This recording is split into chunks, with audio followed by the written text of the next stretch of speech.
तो अस्सलाम वालेकुम एवरीवन।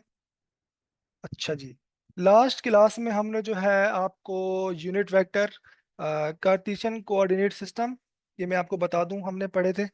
और किसी भी थ्री कोऑर्डिनेट में वेक्टर्स को कुछ इस तरीके से लिखा जाता है।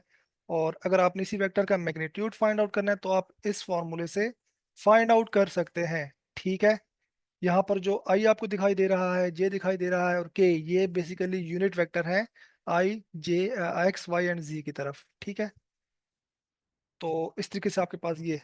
अच्छा, यूनिट वेक्टर क्या होता है मैं आपको बताऊं तो ये वेक्टर ए है ना, ये जनरल वेक्टर ए है। तो इस वेक्टर ए में जो है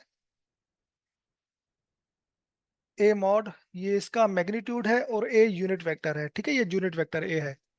और वेक्टर को अगर मैं कार्टेशियन कोऑर्डिनेट सिस्टम की फॉर्म में लिखूं तो वो होता है A X I. I unit vector है एक्स की तरफ, और ए वाई जे, और ए जी के।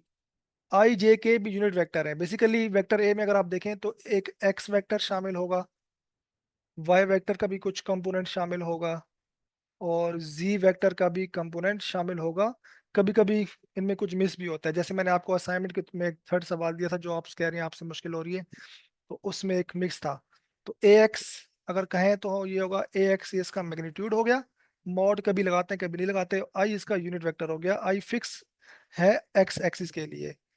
और वाई के लिए अगर मैं बात करूं तो जे फिक्स है। और अगर मैं जी के लिए बात करूं तो ये मैग्नीट्यूड होगा, और के जो यूनिट वेक्टर फिक्स है जेड डायरेक्शन के लिए। ठीक है, तो ये बेसिकली पूरे पूरे वेक्टर हैं, बट अगर मैं वेक्टर ए की बात करूं तो वेक्टर ए में तीनों शामिल होते हैं। तो ये पूरा का पूरा वेक्टर ए एक्स हो गया अगर आप देखें तो, ये पूरा वाई वेक्टर हो जाता है, और ये पूरा जो है वो के वेक्टर हो जाता है, वगैरह वगैरह। और अगर आप मैग्नीट्यूड निकालें तो वो उसके लिए आपको अंडर रूट, ये फार्मूला यूज करेंगे, ए एक्स स्क्वायर प्लस ए वाई स्क्वायर प्लस ए जी स्क्वायर। ठीक है, ये मैंने आपको बताया था। मैंने आपको एक असाइनमेंट दिया था, छोड़े ये हो गया, कि एक्सरसाइज मैंने दी थी आपको, find the unit vector parallel to the vector. ये एक वेक्टर ए आपको गिवन है, तो आपने यूनिट वेक्टर फाइंड आउट करना है पैरेलल टू द वेक्टर। तो आप देखें, अगर आप कंपेयर करें तो इसमें आई के साथ ए एक्स है, जे के साथ ए वाई, और के साथ ए जी। तो ये आसान था, एक न्यूमेरिकल था। अगर एक एक एक न्यूमेरिकल जो आप लोगों से नहीं हो रहा, इसको अगर मैं घटा दूं, तो वो मैंने आपको एक वेक्टर दिया था सी, आई थिंक सी था। और उसमें 2i प्लस, चलो के कह देते हैं, इसमें जे मिस है। ठीक है, तो जो वेक्टर आपके जो कंपोनेंट मिस हो तो परेशान नहीं होना। इसका सोल्यूशन कैसे करना है, आपने सेम सोल्यूशन लगेगा इसमें भी, कि आपको पता है यूनिट वेक्टर मालूम करना है, वी नीड टू फाइंड, हमें फाइंड क्या करना है, यूनिट वेक्टर। ठीक है, और फॉर्मूला क्या होता है किसी भी वेक्टर का, magnitude of magnitude of the vector. थोड़ी सी मिस्टेक हो रही है, हम इसको ठीक कर देते हैं। ठीक है, ये इसका मैग्नीट्यूड हो गया और ये उसका यूनिट हो गया। तो यूनिट यहाँ पर क्या हो जाएगा, यूनिट हो जाएगा vector C divide by its magnitude. ठीक है, वेक्टर तो गिवन है बट हमें मैग्नीट्यूड नहीं पता, तो पहले वो फाइंड आउट कर लेते हैं। इसको आप ना इक्वेशन नंबर ए कहकर छोड़ दें। सो मैग्नीट्यूड अगर फाइंड आउट करना है हमें तो वो कैसे फाइंड आउट होगा, रूट लेंगे, और रूट है 2, आई के साथ क्या है, जो 2 है तो 2 का स्क्वायर। फिर जे, किस जे तो है नहीं तो जे को हम नहीं लिखेंगे, प्लस के है। अगर ये माइनस के होता ना तो मैंने प्लस करके -1 का स्क्वायर लेता, बट एक के साथ प्लस का 1 है तो 1 स्क्वायर। ठीक है, और इसका जो मैग्नीट्यूड आ जाएगा वो आपके पास बन जाएगा 2 2 जार 4 प्लस 1 अंडर रूट 5। ठीक है, कुछ ऐसे। उसके बाद जो है हम इसको इक्वेशन नंबर ए में पुट कर देते हैं, आपके पास यूनिट वेक्टर तैयार हो जाएगा। तो यूनिट वेक्टर क्या आ जाएगा, वेक्टर के बना है 2i प्लस के, डिवाइड कर देते हैं आप अंडर रूट 5 से। ठीक है, ये हमने निकाला है मैग्नीट्यूड, और जो उसको लिखने का मेथड होता है वो आई और जे के साथ अलग अलग। 2 upon under root 5 i plus के साथ 1 है, 1/√5 के। ठीक है, तो ये आपके पास आंसर आ गया है। अब मैंने आपको कहा था बेटा, यूनिट वेक्टर की एक डेफिनेशन होती है कि उसका मैग्नीट्यूड हमेशा 1 होगा। ठीक है, तो मैं इसको जरा सा आपके रेड पेन से सोल्व करता हूँ ताकि आपको आइडिया हो कि हमारे पास डेफिनेशन क्या है कि यूनिट वेक्टर वो वेक्टर होता है कि उसका मैग्नीट्यूड इज ऑलवेज 1।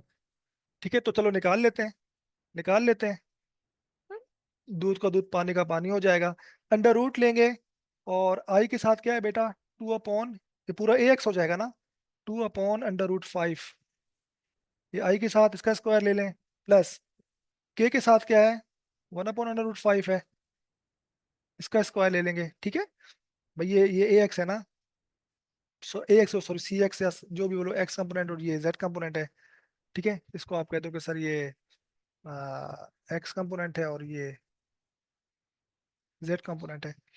सो इसको सोल्व करते हैं, 2 का स्क्वायर 4, और डिवाइड में रूट से कैंसिल में 4/5 बच जाएगा, प्लस 1 का स्क्वायर 1, रूट कैंसिल होकर 5 बच जाएगा, और ये बड़ी रूट तो ऊपर आ रही है।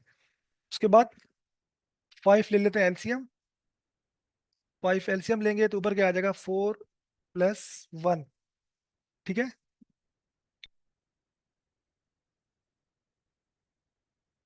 ये मैं आपको खाली एक समझाने के लिए बात कर रहा हूँ। 4+1 कितना होता है, 5, 5/5 कैंसिल आउट, और ये हमारे पास आ गया 1। ठीक है, तो ये लास्ट लेक्चर से था, जो आपसे एमसीक्यूज वगैरह नहीं होते तो आप काइंडली वहां से कर सकते हैं, परेशानी वाली कोई बात नहीं है। ठीक है बच्चों। अच्छा, अच्छा, आज का लेक्चर पढ़ने से पहले मैं आपको थोड़ा सा राइट एंगल ट्राइंगल के बारे में समझा दूं कि what is right angle triangle basically is. ठीक है, आपने ये बचपन से पढ़ी होगी कि राइट एंगल ट्राइंगल वो ट्राइंगल होती है जिसमें एक एंगल 90 डिग्री का होता है। ठीक है, सो आप देख सकते हैं ये 90 डिग्री है, ये थीटा होता है। अच्छा, थीटा के सामने, जो बिल्कुल सामने है, वो कहलाता है परपेंडिकुलर, और 90 के सामने जो आपके पास साइड है, वो कहलाती है हाइपोटेनियस। और जो ये जिस जिस साइड में दोनों एंगल लग रहे होते हैं, वो कहलाती है बेस। ठीक है, ये आपको बिल्कुल बच्चों की तरह चीज पता होनी चाहिए। अब यहाँ पर हम लोग लेते हैं साइन थीटा और कॉस थीटा ना, कुछ चीजें हम यूज करते हैं, फंक्शंस यूज करते हैं। लाइक अगर मैं साइन थीटा यूज करता हूँ, तो साइन थीटा बेटा क्या होता है, साइन थीटा बेसिकली होता है परपेंडिकुलर अपॉन हाइपोटेनियस। ठीक है, अगर मैं कॉस थीटा यूज करूंगा तो आपको कॉस थीटा पता होना चाहिए, वो होता है बेस अपॉन हाइपोटेनियस। ठीक है, तो ये आपको जो है, जी आवाज आ रही है आपको हमारी। मैं एक बार फिर रिवाइज करवा दूं कि आज का टॉपिक्स पढ़ने से पहले मैं आपको थोड़ा सा राइट एंगल ट्रायंगल के बारे में बता दूं कि राइट एंगल ट्रायंगल क्या होती है बेसिकली। ये एक ऐसी ट्रायंगल होती है जिसमें एक साइड 90 डिग्री की होती है। ठीक है, तो 90 डिग्री के सामने वाली जो साइड होती है, वो कहलाती है हाइपोटेनियस, और एंगल थीटा के सामने जो साइड होती है वो परपेंडिकुलर, और एक साइड कहलाती है बेस। तो ट्रिग्नोमेट्रिक फंक्शन आपको पता होना चाहिए, साइन थीटा होता है परपेंडिकुलर अपॉन हाइपोटेनियस।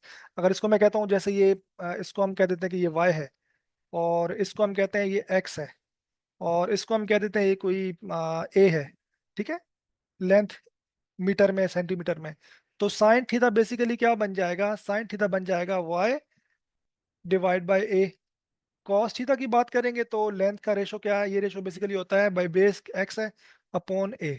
ठीक है, तो ये इस तरीके से आपके पास होती है। अच्छा, ये साइड जो है लाजमी नहीं है कुछ ट्रायंगल आपकी ऐसी बनी हुई हो, कभी कभी ये ऐसी भी दिख रही होती है।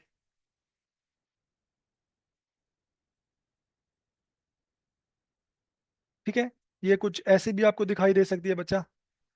अब मैं बोलता हूँ कि,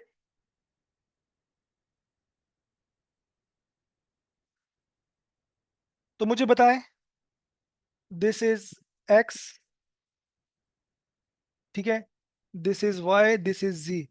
अब आपने एंगल्स को देखना है, जहां पर एंगल दोनों बन रहे होंगे, वो साइड कहलाएगी बेस। ठीक है, तो ये ट्रायंगल लाजमी नहीं है बिल्कुल परफेक्ट बनी हुई हो, ये कुछ भी शेप की हो सकती है, बस आपको एंगल्स पता होने चाहिए। ठीक हो गया। और थीटा के सामने जो शेप होगी उसको आपने हमेशा परपेंडिकुलर देखना है। और ये जो साइड है इसको आपने हमेशा क्या देखना है, हाइपोटेनियस देखना है।